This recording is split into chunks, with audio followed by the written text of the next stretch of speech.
morning mist clung to the runway like ghosts of fallen warriors, and Lieutenant Jake "Rookie" Morrison felt his palms sweating inside his flight gloves. Today wasn't just another training flight. Today, he was flying with Colonel Marcus "Iron Wolf" Steele, a legend who had over 200 combat missions, 47 confirmed kills, and a reputation that made seasoned pilots nervous. Jake had heard the stories. Iron Wolf had flown in 3 different wars, survived 2 ejections over enemy territory, and had trained more ace pilots than any instructor in the Academy's history. But he was also known for something else. His brutal training methods that either made you the best pilot you could be or broke you completely. Morrison. The voice cut through the morning air like a blade. Jake turned to see Colonel Steele approaching, his weathered face showing no emotion. At 58, the colonel still moved with the precision of a predator.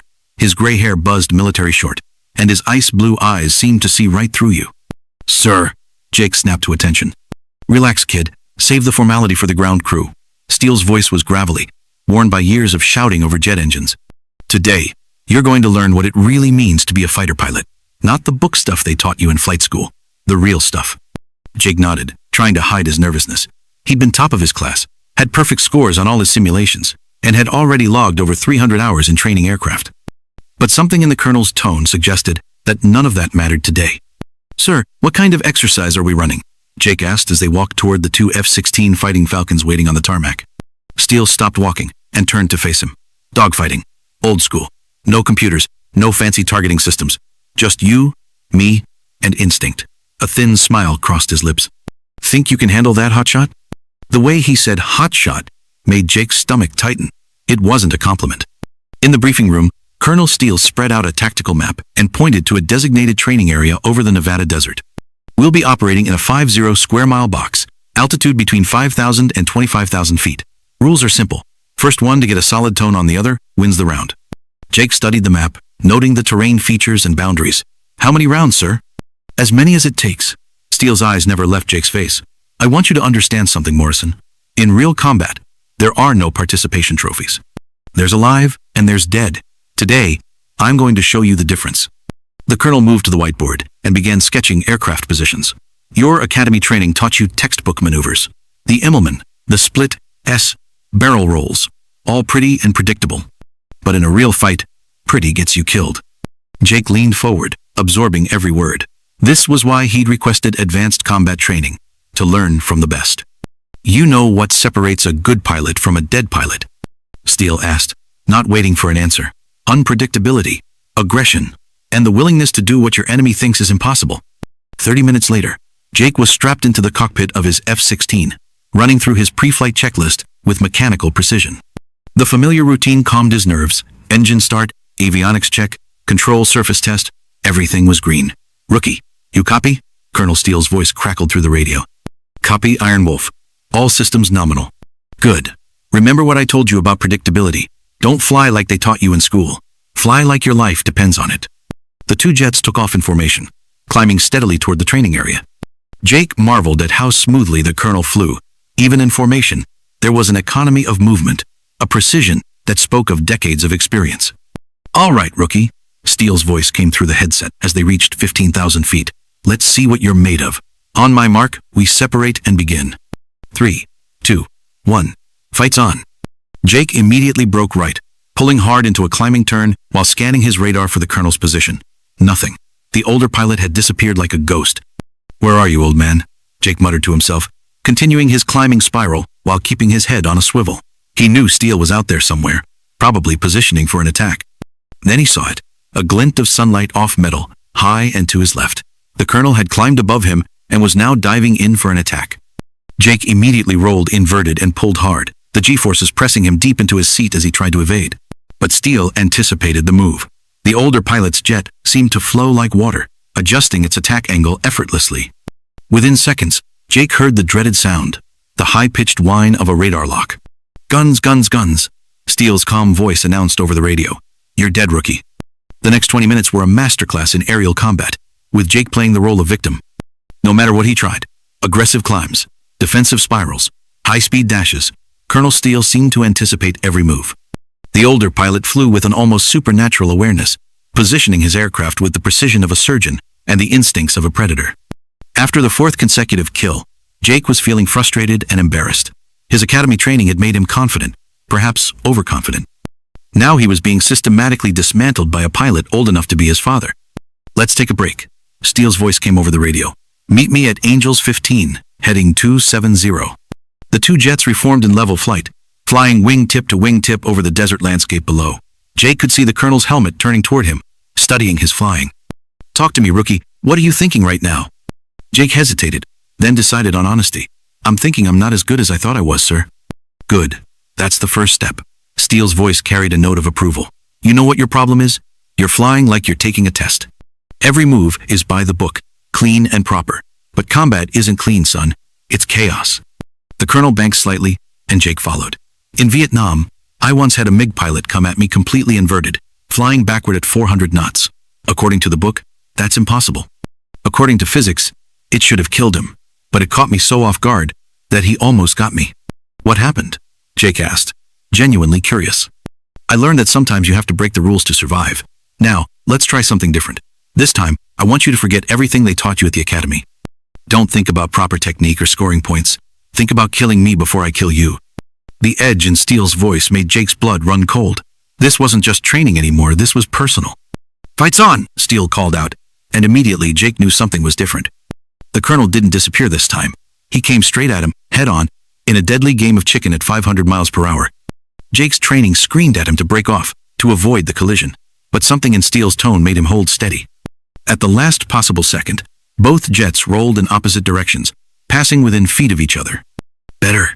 Steele's voice held a note of excitement. "Now you're starting to think like a fighter pilot." What followed was unlike anything Jake had experienced in training. Both pilots threw their aircraft around the sky with reckless abandon, pulling G-forces that would have grounded them in peacetime. Jake found himself doing things he'd never imagined, flying inverted at treetop level, pulling vertical climbs until his engine was on the verge of flameout, diving at angles that made his instruments scream warnings. And slowly, gradually, he began to understand what Colonel Steele was teaching him. It wasn't about flying the aircraft, it was about becoming one with it, pushing beyond the normal limits into a realm where instinct mattered more than intellect. As the training session continued, Jake began to notice something strange about Colonel Steele's flying. The older pilot wasn't just skilled, he was flying with a desperation that seemed out of place in a training exercise. His maneuvers were becoming increasingly aggressive, more personal. During a brief respite while they climbed back to altitude, Jake keyed his radio. "Colonel, can I ask you something?" "Shoot." "Why are you really out here with me today? I mean, you could be training any pilot. Why a rookie like me?" There was a long silence, filled only by the sound of jet engines and radio static. When Steele finally spoke, his voice was different, quieter, more reflective. "Because in 3 days, I'm hanging up my wings for good, Morrison. Mandatory retirement. And you remind me of someone I used to know." Jake felt a chill that had nothing to do with altitude. "Who, sir?" "My son, Captain David Steele. He was your age when he died over Afghanistan 5 years ago. Hotshot pilot just like you. Top of his class, perfect scores, thought he knew everything." The words hit Jake like a physical blow. Suddenly, everything made sense. The personal nature of the training, the edge in Steele's voice, the way he'd been pushing so hard. "I'm sorry, sir. I didn't know." He was flying a routine patrol when they got jumped by 2 enemy fighters. His wingman said David flew textbook perfect, just like they taught him at the academy, and it got him killed. Jake could hear the pain in the older pilot's voice, carefully controlled but unmistakable. "That's why I'm out here with you today, son. Because I couldn't teach David what he needed to know. But maybe I can teach you. Maybe I can make sure another hotshot pilot doesn't die because he was too perfect too by the book." The mood in the cockpit had shifted dramatically. What had started as a training exercise had become something much more personal, a father's attempt to honor his son's memory by saving another young pilot's life. "One more round," Steele said, his voice steady again. "But this time, I want you to fight like David's life depends on it, because someday, someone's will." Jake felt the weight of responsibility settling on his shoulders. This wasn't about winning or losing anymore, it was about proving he could survive when survival mattered. "Fights on." This time, Jake didn't think. He reacted with pure instinct, throwing his jet into a climbing spiral that defied conventional logic. When Steele tried to follow, Jake suddenly rolled inverted and pulled negative Gs, diving toward the desert floor at a speed that made his airframe groan in protest. The colonel followed, but Jake had gained a crucial advantage. As both jets screamed toward the ground in a deadly game of chicken, Jake waited until the last possible second before pulling out of the dive. The older pilot, with reflexes slowed by age, pulled out a fraction of a second later. It was enough. Jake rolled behind Steele's jet and achieved a solid radar lock. "Guns, guns, guns," Jake called out, hardly believing what had just happened. But instead of the congratulations he expected, there was only silence on the radio. "Colonel? Colonel Steele, do you copy?" Still no response.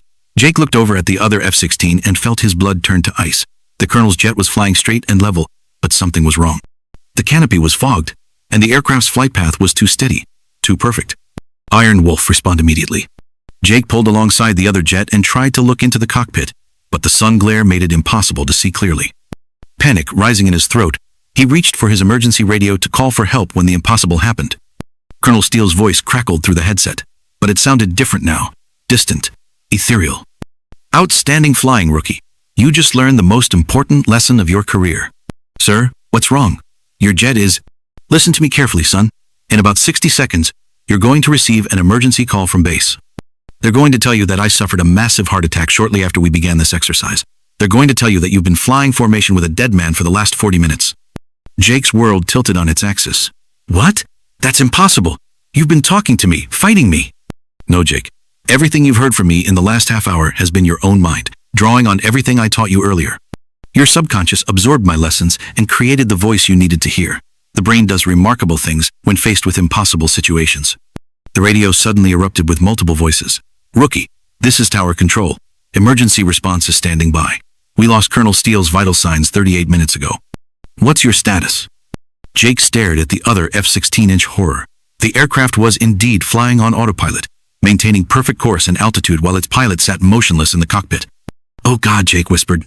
"You did good today, son," the voice continued, though Jake could no longer tell if it was real or in his head. "You learned to fly with your heart, not just your head. You learned that sometimes survival means breaking all the rules. And most importantly, you learned that the best teachers never really leave you. They become part of who you are." As the two jets approached the airfield, emergency vehicles lined the runway. Jake's hands shook as he keyed his radio. "Tower, this is Rookie. 2 aircraft inbound for emergency landing. 1 pilot. 1 pilot is down." The landing was a nightmare of precision and sorrow. Jake watched through tears as Colonel Steele's F-16 touched down smoothly under computer control, guided by emergency systems designed for exactly this scenario. The old warrior had died doing what he loved, but somehow, impossibly, he had managed to complete his final mission. As the medical team swarmed around the colonel's aircraft, Jake sat in his cockpit and tried to process what had happened. Had he really been flying formation with a dead man? Had the voice on the radio been real? Or had his mind created it to cope with an impossible situation? The official investigation would conclude that Lieutenant Morrison had experienced a stress-induced hallucination, that his subconscious had manufactured the conversation to help him deal with the trauma. But Jake knew better. In those final moments of Colonel Steele's life, something extraordinary had occurred. Whether it was the old pilot spirit refusing to abandon a student in need, or simply the power of great teaching transcending death itself, Jake had received the most important lesson of his career. He had learned that true warriors never really die. They live on in the courage and wisdom they pass to the next generation. 6 months later, when Lieutenant Jake Morrison deployed to his first combat zone, he carried with him more than just tactical knowledge and flying skills. He carried the legacy of Marcus "Iron Wolf" Steele, a man who had died as he lived, teaching others to survive in a world where survival was never guaranteed. And sometimes, in the heat of battle when the textbook answers weren't enough, Jake could swear he heard a familiar gravelly voice over the radio. "Forget the book, son. Fly like your life depends on it." Because sometimes it did.